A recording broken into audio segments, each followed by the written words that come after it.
আসসালামু আলাইকুম ওয়া রাহমাতুল্লাহ। ইন্নাল হামদালিল্লাহ ওয়াসসালাতু ওয়াসসালামু আলা মুহাম্মাদিন ওয়া আলিহি ওয়া আসহাবিহি ওয়া মা ওয়ালা, আম্মা বাদ। সম্মানিত দর্শক শ্রোতা, মুসলিম ভাই ও বোনেরা, মহাগ্রন্থ আল কোরআনের তাফসীর বর্ণনা অনুষ্ঠানের আজকের ৫৭তম পর্ব নিয়ে আপনাদের সামনে উপস্থিত হয়েছি। সকলকে আজকের পর্বে স্বাগত জানাচ্ছি। আজকের আলোচ্য বিষয় হলো সূরা বাকারার ৪৩তম আয়াতের সংক্ষিপ্ত তফসির বর্ণনা। চলুন আমরা শুরু করি। আউযু বিল্লাহি মিনাশ শাইতানির রাজিম। বিসমিল্লাহির রহমানির রহিম। ওয়া আকিমুস সালাতা ওয়া আতুজ যাকাতা ওয়ারকাউ মা'আর রাকিঈন। সাদাকাল্লাহুল আযীম। মহান আল্লাহ তাআলা ইরশাদ করেন, আর তোমরা সালাত প্রতিষ্ঠিত করো এবং যাকাত প্রদান করো এবং রুকুকারীদের সাথে তোমরা রুকু করো। তো এই আয়াতের সংক্ষিপ্ত তাফসির হলো, পূর্ববর্তী আয়াতে আল্লাহ তাআলা বলেছিলেন বনী ইসরায়েলদেরকে উদ্দেশ্য করে যে তোমরা সত্যকে মিথ্যার সঙ্গে মিশ্রিত করো না, আর জেনে শুনে তোমরা সত্যকে গোপন করো না। তাদেরকেই এই আদেশ প্রদান করা হচ্ছে যে তোমরা সালাত প্রতিষ্ঠিত করো এবং যাকাত আদায় করো এবং রুকুকারীদের সাথে রুকু করো। যদিও এটা বনী ইসরায়েলদের উদ্দেশ্যে অবতীর্ণ হয়েছে, কিন্তু এই আয়াতের হুকুম সবার জন্য প্রযোজ্য, সর্বকালের সর্বশ্রেণীর মানুষের জন্য এটা প্রযোজ্য। তো এই আয়াতে আল্লাহ তাআলা বনী ইসরায়েলদেরকে নির্দেশ দিয়ে বলছেন যে তারা যেন রাসূলুল্লাহ সাল্লাল্লাহু আলাইহি ওয়াসাল্লামের সাথে সালাত প্রতিষ্ঠা করে এবং তাকে যাকাত প্রদান করে এবং তার উম্মতের সাথে রুকু এবং সিজদায় অংশগ্রহণ করে, তাদের সাথে মিলেমিশে থাকে এবং তারা নিজেরাও যেন তারই উম্মত হয়ে যায়। যেহেতু ইসলাম গ্রহণ করলে, সালাত এবং যাকাত প্রদান করলে তারা মহান মুহাম্মদ সাল্লাল্লাহু আলাইহি ওয়াসাল্লামের উম্মত হয়ে যাবে। সুতরাং তাদের উচিত তাদের সঙ্গে মিলেমিশে থাকা এবং তার উম্মতের মধ্যে শামিল হয়ে যাওয়া। আর রুকুকারীদের সাথে রুকু করো, এর অর্থ হচ্ছে তারা যেন ভালো কাজে মোমেনদের সাথে অংশগ্রহণ করে, আর ওই কাজগুলোর মধ্যে সালাত হচ্ছে সর্বোত্তম কাজ। এই আয়াত দ্বারা অধিকাংশ আলিম জামাতে সালাত আদায় করার দলিল গ্রহণ করেছেন, অর্থাৎ রুকুকারীদের সাথে রুকু করো অর্থাৎ জামাতের সাথে সালাত আদায় করো। বনী ইসরায়েলদের সালাতে রুকু ছিল না, কোনো তাফসিরে উল্লেখ রয়েছে যে রুকু ছিল না, তাই এখানে রুকুর কথা বিশেষ করে উল্লেখ করা হয়েছে। এবারে আমরা সালাত শব্দের অর্থ হলো যে দোয়া, প্রার্থনা, ইস্তেগফার, তাসবিহ এবং রহমত, এই চারটি অর্থ রয়েছে। আমরা ইতপূর্বে সূরা বাকারার ৩ নম্বর আয়াতে তাফসিরে এটা আলোচনা করেছিলাম। তো আমরা যে সালাত আদায় করি, এই সালাত পুরোটাই হচ্ছে একটি প্রার্থনা বা দোয়া। যা কিছু আমরা পাঠ করি প্রায় বেশিরভাগই হচ্ছে দোয়া এবং প্রার্থনা। তো এই চারটা অর্থ ৪ শ্রেণীর সঙ্গে যদি নির্দেশ করা হয়, ৪টি শ্রেণীর সঙ্গে নির্দেশ করলে ৪ রকম অর্থ হবে। যেমন মানুষের দিকে যদি নির্দেশ করে সালাত দ্বারা, তাহলে বোঝা যাবে যে দোয়া এবং প্রার্থনা বা আমরা যে সালাত আদায় করি ওই সালাতকে বোঝানো হবে। আর যখন সালাত দ্বারা ফেরেশতাগণের দিকে ইঙ্গিত করা হয়, তাহলে বুঝতে হবে ইস্তেগফার। যেমন সূরা হজের মধ্যে রয়েছে হুয়াল্লাযী ইউসাল্লি আলাইকুম ওয়া মালাইকাতুহু, তিনি তোমাদের উপর সালাত পাঠ করেন এবং ফেরেশতাগণও সালাত পাঠ করেন। এখানে ফেরেশতাগণের সালাত অর্থাৎ তারা ইস্তেগফার করেন, বান্দা আল্লাহর নেককার বান্দাদের জন্য তারা ইস্তেগফার করেন, ক্ষমা প্রার্থনা করেন। আর সালাতের আরেকটি অর্থ হচ্ছে রহমত। আল্লাহ তাআলা যখন সালাত আদায় করেন, এরকম যদি কোনো আয়াতে বা হাদিসে উল্লেখ থাকে, অর্থাৎ আল্লাহর দিকে যখন নির্দেশ করে সালাত, তখন তার অর্থ হবে রহমত বর্ষণ করা। যেমন হুয়াল্লাযী ইউসাল্লি আলাইকুম, তিনি সেই সত্তা যিনি তোমাদের উপর সালাত বর্ষণ করেন, অর্থাৎ তোমাদের উপর রহমত বর্ষণ করেন। ইন্নাল্লাহা ওয়া মালাইকাতাহু ইউসাল্লুনা আলান নবী, অন্য আয়াতে এসেছে নিশ্চয়ই আল্লাহ এবং ফেরেশতাগণ সালাত বর্ষণ করেন নবী সাল্লাল্লাহু আলাইহি ওয়াসাল্লামের উপরে। এখানে আল্লাহ তাআলা সালাত বর্ষণ করেন মানে আল্লাহ তাআলা রহমত বর্ষণ করেন, আর ফেরেশতাগণ সালাত পাঠ করেন অর্থ হবে ফেরেশতাগণ ইস্তেগফার করেন। আরেকটি অর্থ হচ্ছে তাসবিহ। তসবিহ কখন হবে? যখন সালাত দ্বারা কোনো পশু পাখি বা অন্যান্য প্রাণীদের দিকে নির্দেশ করা হয়, যেমন পাখিরা সালাত আদায় করতেছে বা পশুরা সালাত আদায় করতেছে, তখন এর অর্থ হবে তাসবিহ পাঠ করা। অর্থাৎ প্রত্যেকেই আল্লাহ তাআলার তসবিহ পাঠে নিযুক্ত রয়েছে। পবিত্র কোরআনে আল্লাহ তাআলা বলেন, ওয়া ইম মিন শাইইন ইল্লা ইউসাব্বিহু বিহামদিহি ওয়ালাকিন লা তাফকাহুনা তাসবিহাহুম। এমন কোনো বস্তু নাই যে আল্লাহ তাআলার তাসবিহ পাঠ করে না, কিন্তু তোমরা তাদের তাসবিহ বুঝতে পারো না। প্রত্যেকেই তাসবিহ পাঠ করতেছে। পাখি কিচিরমিচির শব্দে, তারপরে বাতাস শোঁ শোঁ শব্দে, এইভাবে নদী কুলু কুলু রবে, প্রত্যেকেই আল্লাহর জিকির করতেছে, প্রতিটা প্রাণী আল্লাহর জিকির করতেছে। তাহলে এই চারটি অর্থ রয়েছে কোরআনে। যতবার সালাতের কথা উল্লেখ করা হয়েছে, একামাতুস সালাতের কথা বলা হয়েছে, ইউকিমুস সালাত, আকিমুস সালাত, এভাবে বলা হয়েছে। আদায়ের কথা হয়তো দুই এক জায়গায় বলা হয়েছে। একামত অর্থ হচ্ছে সোজা করা, দণ্ডায়মান রাখা, স্থায়ী রাখা, দাঁড় করিয়ে রাখা। যেসব খুঁটি দেয়াল বা গাছের আশ্রয়ে সোজাভাবে দাঁড়ানো থাকে, সেগুলো পড়ে যাওয়ার আশঙ্কা কম থাকে। তো একামত শব্দের অর্থ স্থায়ী বা স্থিতিশীল রাখা, অর্থাৎ সালাদকে সব সময় চালু রাখা, কোনোভাবেই এটা বন্ধ না করা। যেমন কোনো ব্যক্তি যদি এক ওয়াক্ত পড়ে, 3 ওয়াক্ত পড়ে না, একদিন সালাদ পড়ে 3-4 দিন পড়ে না, বা মাসে একবার দুইবার পড়ে, এগুলো কায়েম নয়। কায়েম হলো সর্বাবস্থায় সালাদকে ধরে রাখা, কোনোভাবেই যেন সালাদ মিস না হয়, সালাদ যেন ফৌত না হয়, এই জন্য এটা কায়েম রাখা। কায়েমের বিভিন্ন অর্থ বর্ণনা করা হয়েছে। সালাত জামাতের সাথে আদায় করা, ওয়াক্ত অনুযায়ী আদায় করা, অথবা কোনো কোনো বর্ণনায় এসেছে যে সালাতের যে সমস্ত ফরজ, ওয়াজিব, সুন্নাহ বিষয়গুলো রয়েছে, এগুলো সঠিকভাবে আদায় করা, ধীরে সুস্থে তাদিলে আরকান বা আরকানগুলোকে বরাবর করা, সুন্দরভাবে আদায় করা, এটাকেও একামত বলা হয়েছে। কোরআন ও সুন্নাহর পরিভাষায় নির্ধারিত সময়ে যাবতীয় শর্তাদি এবং নিয়মসমূহ রক্ষা করে সালাত আদায় করা। সালাতের যত গুণাবলী, ফলাফল, লাভ এবং বরকতের কথা কোরআন ও হাদিসে এসেছে, এই সবগুলো অনুধাবন করে, সবগুলো পালন করে যদি সালাত আদায় করা হয়, তখন তা হবে একামতুস সালাহ। এই জন্য সালাত আমাদের বিভিন্ন সালাতের যেই প্রধান উপকারিতা, তা হচ্ছে ইন্নাস সালাতা তানহা আনিল ফাহশাই ওয়াল মুনকার। সূরা আনকাবুতের 45 নম্বর আয়াতে বলা হয়েছে যে নিশ্চয়ই সালাত মানুষকে অশ্লীলতা এবং যাবতীয় অপকর্ম থেকে বিরত রাখে। অর্থাৎ যে ব্যক্তি সঠিকভাবে সালাত আদায় করবে, সে অশ্লীলতা এবং যাবতীয় অপকর্ম থেকে বিরত থাকতে পারবে। আর যে ব্যক্তি সালাতও আদায় করে আবার অপকর্মও করে, তাহলে বুঝতে হবে তার সালাত আদায় হচ্ছে না, তার সালাতে কোনো না কোনোভাবে ত্রুটি রয়ে গেছে। তো একামত অর্থ কোনো কোনো তাফসিরে এসেছে ফরজ, ওয়াজিব, সুন্নাহ, মুস্তাহাব পূর্ণভাবে আদায় করা, এতে সর্বদা সুদৃঢ় থাকা, কোনো অবস্থাতেই সালাত থেকে বিচ্যুত না হওয়া, এর ব্যবস্থাপনা করা, সালাতকে সুন্দরভাবে আদায়ের জন্য যাবতীয় ব্যবস্থাপনা করা ইত্যাদিকে একামতুস সালাত বলা হয়েছে। এছাড়া সময় মতো সালাত আদায় করা, রুকু, সেজদা, তেলাওয়াত এবং সালাতে বিনয়, নম্রতা অর্থাৎ খুশু ঠিক রাখা, এই একামতুস সালাতের অন্তর্ভুক্ত। আল্লাহ তাআলা বলেন, ইন্নাস সালাতা কানাত আলাল মুমিনিনা কিতাবাম মাওকুতা। নিশ্চয়ই সালাত মুমিনদের উপরে ওয়াক্ত সহকারে, সময় সহকারে ফরজ করে দেওয়া হয়েছে। সুতরাং সময় মতো সালাত আদায় করা এটাও ফরজ, ওয়াক্ত হওয়া এটাও ফরজ। ওয়াক্তের আগেও হবে না, ওয়াক্ত চলে গেলেও সালাত আর কায়েম হবে না। তাই এইগুলো ঠিক রেখে সালাত আদায় করাকে একামতুস সালাত বলা হয়। সব ধরনের সালাতের নিয়ম একই, জামাতে আদায় তা বাস্তবায়নে ক্ষমতা প্রয়োগ করা, রাষ্ট্রীয়ভাবে তদারকি করা, এটা অত্যন্ত গুরুত্বপূর্ণ একটি ইসলামের বিধান। আল্লাহ তাআলা বলছেন, আল্লাযীনা ইম্মাক্কান্নাহুম ফিল আরদি আকামুস সালাতা ওয়া আতাউয যাকাতা ওয়া আমারু বিল মা'রুফি ওয়া নাহাউ আনিল মুনকার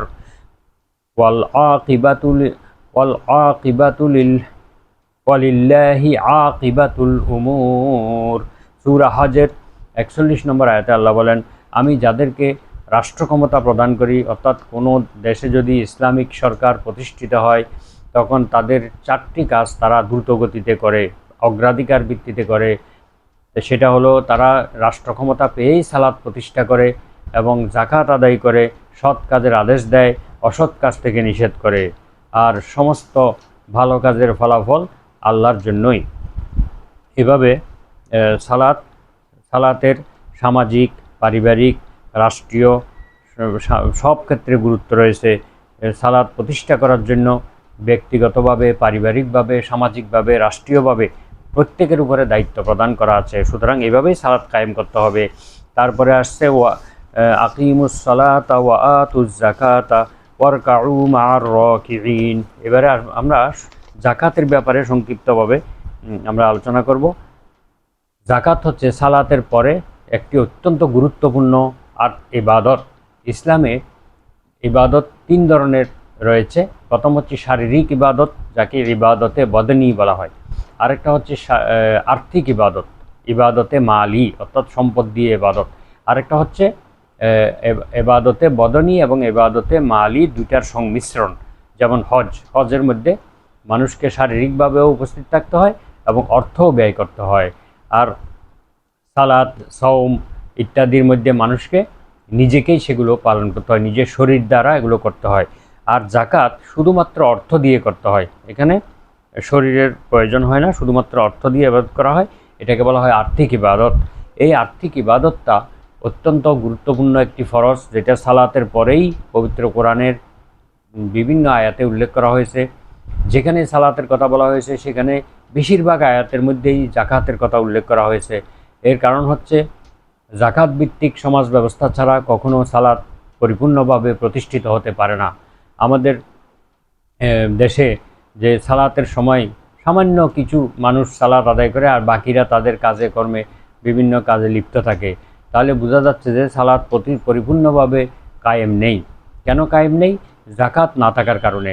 আমাদের সমাজে সবচেয়ে অবহেলিত একটি ফরজের নাম হচ্ছে জাকাত। এই জাকাতের আলোচনা কোথাও নেই।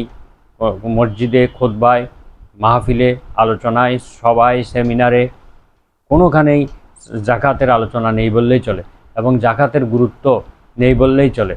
জাকাতকে যেভাবে আদায় করা দরকার, সমস্ত সম্পদের হিসাব করে শতকরা 2.5 ভাগ গরিব, মিসকিন এবং নির্ধারিত আর্থিক খাতে, আল্লাহর নির্ধারিত আর্থিক খাতে প্রদান করার কথা, সেগুলো দেওয়ার কোনো উদ্যোগ সামাজিকভাবেও নেই, রাষ্ট্রীয়ভাবেও নেই, পারিবারিকভাবেও নেই, ব্যক্তিগতভাবেও নেই। তো এই জাকাতকে অস্বীকার, এক প্রকার সমাজ যেন মনে হয় জাকাতকে অস্বীকার করে বসে আছে। এই জন্য আবু বকর রাদিয়াল্লাহু আনহু ইসলামের শুরুতেই, ইসলামের অঙ্কুরেই যে জাকাত বিরোধিতা গড়ে উঠেছিল, তিনি সেটাকে দমন করে জাকাত ব্যবস্থাকে প্রতিষ্ঠিত রেখেছিলেন। তিনি বলেছিলেন যে জাকাতের একটি বকরির বা একটি দুম্বার রশি যে দিতে, রশিটা পর্যন্ত যদি কেউ দিতে অস্বীকার করে, আমি তার বিরুদ্ধে যুদ্ধ করব। এভাবে তিনি জাকাত ব্যবস্থাকে প্রতিষ্ঠিত রেখেছিলেন। এবার আমরা পবিত্র কোরআন থেকে আমরা দেখি জাকাতের ব্যাপারে কি বলা হয়েছে। আল্লাহ তাআলা বলেন, আল্লাযীনা ইউকিমুনাস সালাতা ওয়া ইউতুনাজ যাকাতা ওয়া হুম বিল আখিরাতি হুম ইউকিনুন। সূরা নমলের 3 নম্বর আয়াতে আল্লাহ বলেন, যারা সালাত প্রতিষ্ঠা করে, যাকাত আদায় করে, তারা আখিরাতের প্রতি দৃঢ় বিশ্বাসী। তারা আখিরাতের প্রতি দৃঢ় বিশ্বাসী। এরপরে সূরা ফুসসিলাতের 7 নম্বর আয়াতে আল্লাহ বলেন, আল্লাযীনা লা ইউতুনাজ যাকাতা ওয়া হুম বিল আখিরাতি হুম কাফিরুন। যারা জাকাত আদায় করে না, তারা আখিরাতের প্রতি অবিশ্বাসী।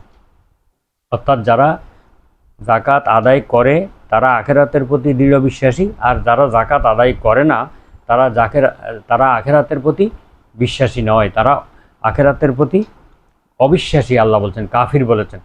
এত বড় একটি গুরুত্বপূর্ণ কথা, অথচ আমাদের সমাজে এই জাকাতের ব্যাপারে কোনো চিন্তাভাবনাই নেই। যার যা খুশি অল্প কিছু দিয়ে দিল হিসাব নিকাশ ছাড়াই, এইভাবে জাকাত কখনো আদায় হবে না। তো এভাবে যারা জাকাত আদায় করবে না তাদের জন্য কিয়ামতের ময়দানে এবং জাহান্নামে শাস্তির কথা পবিত্র কোরআনে এবং হাদিসে উল্লেখ রয়েছে। জাকাত সম্বন্ধে অনেক ভয়ঙ্কর আয়াত এবং হাদিসে উল্লেখ রয়েছে। যারা জাকাত আদায় করবে না তাদের ব্যাপারে আল্লাহ বলছেন, ওয়াল্লাযীনা ইয়াকনিজুনাজ যাহাবা ওয়াল ফিদ্দাতা ওয়া লা ইউনফিকুনাহা ফি সাবিলিল্লাহ ফাবাশশিরহুম বিআযাবিন আলীম। যারা স্বর্ণ রৌপ্য ধন সম্পদ জমা করে রাখে এবং আল্লাহর পথে সেখান থেকে খরচ করে না, অর্থাৎ জাকাত দেয় না, তাদেরকে কঠিন শাস্তির সুসংবাদ দিন।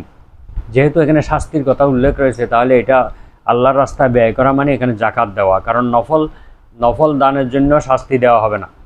নফল দান তো ঐচ্ছিক দান, এটার জন্য শাস্তির কথা উল্লেখ নেই। যেহেতু এখানে কঠিন শাস্তির সংবাদ দিতে বলা হয়েছে, তার মানে হলো এটা ফরজ, অর্থাৎ জাকাতের কথাই বলা হয়েছে। ইয়াউমা ইউহমা আলাইহা ফি নারি জাহান্নামা, কিয়ামতের দিন তাদের এই সম্পদগুলোকে জাহান্নামের আগুনে উত্তপ্ত করা হবে। ফাতুকুয়া বিহা জিবাহুহুম ওয়া জুনুবুহুম ওয়া যুহুরুহুম, এবং এই উত্তপ্ত জিনিসটা দিয়ে তাদেরকে তাদের পৃষ্ঠদেশে, তাদের পার্শ্বদেশে এবং তাদের কপালে, ললাটে দাগ দেয়া হবে। হাযা মা কানাসতুম লিআনফুসিকুম, তখন তাদেরকে বলা হবে এটাই হচ্ছে তোমাদের সঞ্চিত সম্পদ, যা তোমরা নিজেদের জন্য জমা করে রেখেছিলে, আল্লাহর রাস্তায় এখান থেকে খরচ করো নাই, অর্থাৎ জাকাত দাও নাই। ফাযুকু বিমা কুনতুম তাকনিজুন, অতঃপর তোমাদের সঞ্চিত সম্পদের শাস্তির স্বাদ তোমরা গ্রহণ করো। এভাবে তাদেরকে জাহান্নামের মধ্যে শাস্তি দেয়া হবে। তারপরে কিয়ামতের ময়দানে তাদেরকে প্রাথমিকভাবে একটা শাস্তি দেয়া হবে, সেখানে 50,000 বছরের সেই কিয়ামতের ময়দানে শাস্তিটা হলো এরকম। মহানবী সাল্লাল্লাহু আলাইহি ওয়াসাল্লাম বলেন, হাদিসের মধ্যে এসেছে বুখারী শরীফে, যে মান আতাহুল্লাহু মালান ফালাম ইউয়াদ্দি জাকাতাহু, যেই ব্যক্তিকে আল্লাহ তাআলা ধন সম্পদ দিয়েছেন, নেসাব পরিমাণ সম্পদ দিয়েছেন, অতঃপর সেই সম্পদের জাকাত আদায় করে নাই, মুসসিলা লাহু ইয়াউমাল কিয়ামাতি শুজাআন আকরা লাহু জাবিবাতান, কিয়ামতের দিন তার এই সম্পদগুলোকে কিয়ামতের ময়দানে একটি বিশাল বিষধর সাপে পরিণত করা হবে, যেই সাপের দুইটি তার চোখ থাকবে, দুইটি উজ্জ্বল চক্ষু থাকবে। ইউতাব্বিকুহু ইয়াউমাল কিয়ামাহ, কিয়ামতের দিন এই সাপ তার গলায় পেঁচিয়ে দেয়া হবে। সুম্মা ইয়াখুযু বিলাহজামাতাইহি, তারপর সেই সাপ তার দুই গালকে কামড়িয়ে ধরবে। ইয়ানি সাদাকাইহি সুম্মা ইয়াকুলু, তার দুই গাল কামড়ে ধরে তাকে বলবে আনা মালুকা আনা কানজুকা, আমি তোমার মাল, আমি তোমার সঞ্চিত সম্পদ, তোমার জমাকৃত সম্পদ, এখন তুমি এই সম্পদের স্বাদ গ্রহণ করো। এভাবে সে অনবরত কামড়াতে থাকবে। তাহলে এই জাকাত আদায় করা আমাদের উপরে ফরজ, যেভাবে সালাত আদায় করা ফরজ, সালাতের মতোই এটা ফরজ, কারণ এই জাকাত আদায় না করলে তাদের কঠিন শাস্তি মুখোমুখি হতে হবে। আর পবিত্র কোরআনের যে বলা হয়েছে যে যারা জাকাত আদায় করে না, জাকাত দেয় না, তারা হচ্ছে আখিরাতের প্রতি অবিশ্বাসী কাফের। তাহলে এত বড় কথা, আমরা এটার প্রতি আমাদের অনেকেরই ভ্রুক্ষেপ নেই। যাদের লক্ষ লক্ষ কোটি কোটি টাকা জাকাত হবে, তারা অল্প কিছু 50,000 টাকার কাপড় চোপড় এনে গরিবদেরকে দিয়ে দেন, এগুলো কোনোদিন জাকাত আদায় হবে না। জাকাতের জন্য সমস্ত সম্পদ হিসাব করতে হবে, হিসাব করে 2.5% এখান থেকে হিসাব করে বের করে সেগুলো গরিব মিসকিনদেরকে দিতে হবে। সূরা তওবার 60 নম্বর আয়াতে আল্লাহ তাআলা 8 শ্রেণীর মানুষের কথা উল্লেখ করেছেন। এই 8 শ্রেণীর মানুষের মধ্যেই অথবা কোনো এক শ্রেণীর মানুষকে দিয়ে দিলেই জাকাত আদায় হয়ে যাবে। তো জাকাতের জন্য হিসাব করা শর্ত। হিসাব না করে আমরা এই যে অনুমান করে দিয়ে দিচ্ছি, এই জাকাত কখনো আদায় হবে না। তাই আমাদের এই জাকাত সম্পর্কে বিস্তারিত জ্ঞানও নাই অনেকের। এই জ্ঞান অর্জন করা আমাদের উচিত, কতটুকু সম্পদ থাকলে জাকাত দিতে হবে। বিশেষ করে এটা স্বর্ণ রৌপ্যের সঙ্গে যেহেতু এটার সম্পর্ক রয়েছে, সব সময় স্বর্ণ এবং রৌপ্যের দাম সম্পর্কে আমাদের জানা থাকতে হবে। কখন আমার সম্পদটা নেশাব পরিমাণ হচ্ছে এইটা খেয়াল রাখতে হবে। যেদিন নেশাব পরিমাণ হবে সেদিন থেকে 1 বছর পর আমাদের উপর জাকাত ফরজ হবে। তাই ওইটা খাতায় লিখে রাখতে হবে এই দিন আমি নেশাব পরিমাণ সম্পদের মালিক হলাম। ঠিক 1 বছর পরে, আরবি মাস অনুযায়ী 1 বছর পরে ওই দিন তার যদি ওই নেশাব পরিমাণ সম্পদ বহাল থাকে, তাহলে তাকে 2.5% সেখান থেকে জাকাত দিতে হবে। সুতরাং জাকাতের বিষয়টি আসলে অনেক দীর্ঘ, লম্বা এবং অনেক আলোচনার বিষয় আছে। আমরা ধীরে ধীরে পবিত্র কোরআনের বিভিন্ন আয়াতের তাফসিরের মধ্যে আমরা একটি বিষয় নিয়ে আলোচনা করব। তো আজকের আলোচনা আমরা এখানেই শেষ করছি। সুবহানাকা আল্লাহুম্মা বিহামদিকা আশহাদু আল্লা ইলাহা ইল্লা আনতা আস্তাগফিরুকা ওয়া আতুবু ইলাইক। আসসালামু আলাইকুম ওয়া রাহমাতুল্লাহ।